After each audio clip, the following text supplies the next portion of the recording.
menos raiz, mais ou menos, né? A raiz de 4 é 2, beleza, dividido por 2. Daí só faz o que você já sabe, né? Primeiro faz mais ou menos, tu faz. Achei as duas raízes, menos 4, menos 4 e menos 2. Então esses são os dois números que ao serem substituídos ali na equação, né? Ali a equação que nós temos no início é x mais 3 elevado ao quadrado igual a 1. A gente pode substituir tanto o menos 2 como o menos 4, que ele vai dar 1, né? Então são as raízes. Daí a segunda parte das equações a gente tem, né? Eu considerei esse como sendo o caso 1, que é as equações incompletas. A gente tem quando a gente não tem o b. Quem que é o b? O b é o valor que vai na frente do x, entendeu? Porque se vocês forem ver, ó, ali você tem o a, né? Em todas as equações do segundo grau, a gente tem que ter o a. Porque se o a for zero, a gente não tem uma equação do segundo grau, porque desse a for zero, o que acontece? Fica zero vezes x ao quadrado, né? Para ser uma equação do segundo grau, ele tem que ter o termo, né, x elevado ao quadrado, senão ele não é uma equação do segundo grau. Isso vocês já sabem, né? Então, nesse caso, a gente tem uma equação incompleta, né, quando a gente não tem o termo b, ou seja, b igual a zero. Então, a gente tem o a e o c, né? Então, a letra A, eu vou explicar somente alguns exemplos, né, porque é mais bem tranquilo esses aqui, na verdade. Então, x ao quadrado menos 49. A primeira coisa que a gente fazer, a gente tem que isolar o x, né? Vamos manter o x no primeiro membro, ou seja, no lado esquerdo do sinal de igual.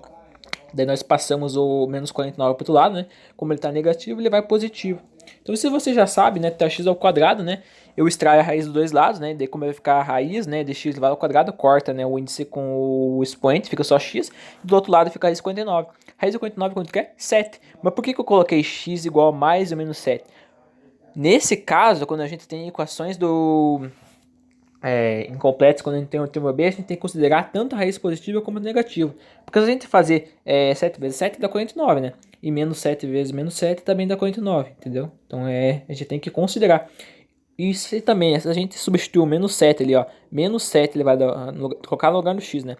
Menos 7 elevado ao quadrado dá 49, né? Menos 49 dá 0. 7 elevado ao quadrado dá 49. 49 menos 49 é 0. Entendeu? Essa é a ideia. Ali, ó. A letra B é bem parecido, não vou explicar. Ali da letra C só muda que ele não vai dar as raízes iguais. Por quê? Porque dentro, ó, ele ficou um número negativo, né? Raiz quadrada e número negativo vocês ainda não aprenderam. Vocês vão aprender isso mais pra frente. Então, por enquanto, a gente considera que não existe. A letra D também é parecido. A letra F também não resiste a raízes reais, né? Então, vocês olham ali o que eu fiz, vocês já vão entender. A letra E eu vou explicar, que dá uma fração, então tem uma parte interessante. Então, 54x ao quadrado menos 46 igual a 3, beleza.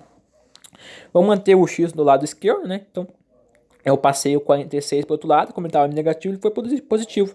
Então, eu somo com o 3 dá 49. Daí, como nós queremos só descobrir o valor de x, o 4 está multiplicando x ao quadrado, passa dividindo, né? Não tem como eu dividir 49 por 4, então a gente já faz x igual a raiz quadrada de 49 dividido por 4. Por que ficou 7,5, né? Quando a gente tem uma raiz quadrada, uma fração, a gente pode usar aquela propriedade, a gente pode... Ali já fiz direto, né? Mas você já sabe, né? Que a gente pode dividir em duas raízes quadradas, então ficaria raiz quadrada de 49 divididos pela raiz quadrada de 4.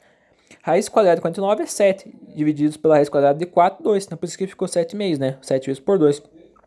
Aqui é o mesmo caso, a gente tem que considerar tanto a raiz positiva como a negativa. Então, se eu substituir menos 7 vezes por 2 e 7 vezes por 2, né, na equação vai dar igual a 3. Então, são as raízes. Esse aqui é a letra G, ó.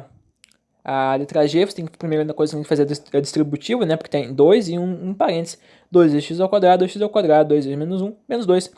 Ali, ó, nós temos que sempre pensar da seguinte forma. Eu gosto de fazer desse jeito, que eu acho mais fácil de fazer.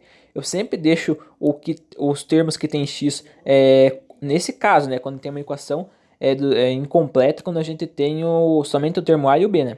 Eu sempre gosto de passar tudo para o primeiro membro, né, ou seja, do lado esquerdo os termos que tem x, né, e os números eu gosto sempre de deixar todos neles, né, pro lado direito. Então, fazendo isso, eu trago o x ao quadrado, que ele está positivo no primeiro membro, então ele fica negativo, né? E o menos 2, que está no primeiro membro, passa para o segundo, entendeu? Eu faço as continhas, né? 2x menos x ao quadrado, 7 mais 2, 9. Dali você já sabe, né? Raiz 9, né? Considera tanto a raiz positiva, né? E negativa. Então, a solução, menos 3 e 3. Daí o caso 2, né, eu considerei esse como sendo o caso 2, quando a gente tem o termo A e o B, ou seja, a gente não tem o C. E quem que é o C? É aquele númerozinho que fica sozinho, né, que ele não é comparado nem de x ao quadrado nem de x, né. Então, um exemplo aqui para vocês verem, na letra A, x ao quadrado menos 7x, né. Por que eu fiz ali, ó, x vezes x menos 7x? X vezes x não é x ao quadrado? Então eu posso fazer isso, né? Eu posso escrever o x ao quadrado como sendo x vezes x. Mas por que eu fiz isso? Notem que x vezes x, né, e menos 7x, ambos esses multiplicações, esses termos, né, eles têm x. Então eu pego ali, ó, até fiz um quadradinho, né, em volta de um x, né, e daí eu coloquei ele em evidência, né. Daí o que é colocar em evidência? É colocar ele na frente de um parênteses multiplicando, né. Então o quadradinho que eu circulei nos dois termos, né, ele fica na frente. E os números que sobrou um x, né, então eu coloquei no parênteses, e sobrou menos 7, igual a zero. Daí, por que a primeira raiz é x igual a zero, né? Ó, ali fica bem fácil de ver, né? Então, o número que está na frente no multiplicando parênteses, né? Você já considera como sendo igual a zero, né? Porque para dar zero, o que está dentro do parênteses, né? Como x vezes um valor que está no parênteses para ser igual a zero, obrigatoriamente, né? Ou x vale zero, ou o que está dentro do parênteses tem que dar zero. Então, por isso que a primeira raiz é zero, né? Porque a gente considera que o x vale zero. Porque se a gente pensar que o x vale zero, o que acontece, né? Dentro do parênteses vai ficar menos 7. Só que fora vai ficar zero. Todo número multiplicado por zero é zero. Então, esse caso. E daí a segunda raiz, o que a gente faz? A gente pega o que está dentro do parênteses, né? X menos 7 igual a zero, né? Passa o 7 negativo para o outro lado, x igual a 7. Aqui também fica fácil de ver que o 7 é uma raiz, porque, ó, se dentro do parênteses eu tenho x menos 7, claro, você substitui 7, né? 7 menos 7 dá zero. X vezes zero é zero. Então é uma raiz. É muito simples, né? Daí a letra B, a única coisa que muda é que fica a fração, mas é o mesmo processo. Daí a letra C também, mesma coisa. A letra D eu vou explicar, porque eu tirei a prova, então tem 7x menos 14x ao quadrado. Eu só, menos 14x, desculpa, trouxe o 14, menos 14x pro outro lado, né?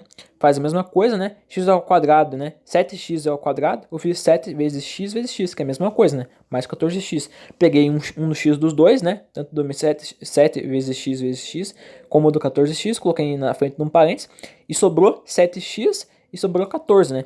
Então x igual a zero, né? Por que o x é zero, né? Porque se o x for zero, independente do valor que tem no parênteses, né? Ele vai dar zero. E se dentro do parênteses for zero, né? É por causa disso. Daí o que a gente faz para achar outra raiz? A gente pega o que está dentro do parênteses, né? 7x mais 14 igual a zero. Daí é só fazer o que vocês já sabem, né? Deixar o x no primeiro membro, passar o número para o segundo e aí passar o 7 dividindo o 14, né? 14 negativo, por isso que fica menos 2. Ali para tirar a prova, né? Ó, vocês só pegam ali o menos 2, trocam no lugar do x, né? Se der o mesmo valor dos dois lados, dando igual, tá certo. Deu zero é bem facinho, né? Deu zero igual a zero, deu 28 igual a 28, significa que tá certo, né? Tanto o menos 2 como o zero é a solução para essa equação incompleta, né? É o formato, né, que a gente tem o A e o B, né? Ou seja, só não tem um número que tá sozinho. A letra D eu não vou explicar, porque na verdade... Eu vou explicar assim, então. Ali só faz distributivo, né? X vezes x ao quadrado, né? X vai dar 3x. Já tinha 5x do outro lado. Trago o 5x, né, para o primeiro membro, né? Então vai ficar 3x menos 5x, né? Então eu tenho uma dívida de 5, né? Só que eu pago 3, né? Eu fico devendo 2. Então por isso que ficou x ao quadrado menos 2x. Ali, x ao quadrado é a mesma coisa que x vezes x, menos 2x. Pego um x dos dois, né? Coloco na frente do parênteses e sobrou um x e um menos 2. Coloco no parênteses igual a zero. X igual a zero, por quê? É porque se o x for zero, independente do valor que tem no parênteses, né? Vai dar zero, né? Porque zero vezes qualquer coisa é zero. Então, é por causa disso. Agora, para descobrir a outra raiz, o que a gente faz? A gente pega o que está dentro do parênteses, né? X menos 2 igualou a zero. Então, x menos 2 igual a zero. Passa o menos 2 para o outro lado, x igual a 2. Ali, para tirar a prova, né? Só vocês verem, só substituir, né? Deu 0 igual a 0 e deu 10 igual a 10. Fica que tá certo. Ou seja, como deu o mesmo valor, né? Dos dois lados, sinal de igual, para as duas raízes, né? Significa que as duas raízes estão corretas.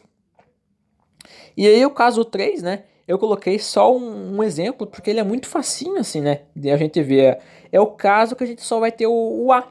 Porque para ser uma equação de segundo grau, a gente sempre vai ter o A, né? O A, como eu já expliquei, ele não pode ser zero. Então sempre vai ter o A. Eu coloquei só um, né? Porque esse é o mais fácil. É o caso que a gente não tem o B e não tem o C. Ou seja, o B e o C são iguais a zeros, né? O que acontece? 3x ao quadrado igual a zero. Letra A, um único exemplo, né? O que a gente faz para fazer isso, né? Como a gente tem que... Aqui no caso, é fácil de ver que a raiz vai ser igual a zero, né? O x vai ser igual a zero. Mas fazendo ali a continha, a gente tem que isolar o x, né? Então, como tem 3x, passa o 3 dividido no zero. Zero dividido por qualquer coisa é zero, né? Porque não tem como a gente dividir o zero, né? Então, é por isso que dá zero. X ao quadrado igual a zero. O x vezes x, o x ao quadrado, como eu já estava fazendo, né? Ali no segundo caso, no caso anterior que eu estava explicando para vocês, x ao quadrado é a mesma coisa que x vezes x. E como está igual a zero, claro que o zero vai ser o x vai valer zero, né? Porque x vezes x e como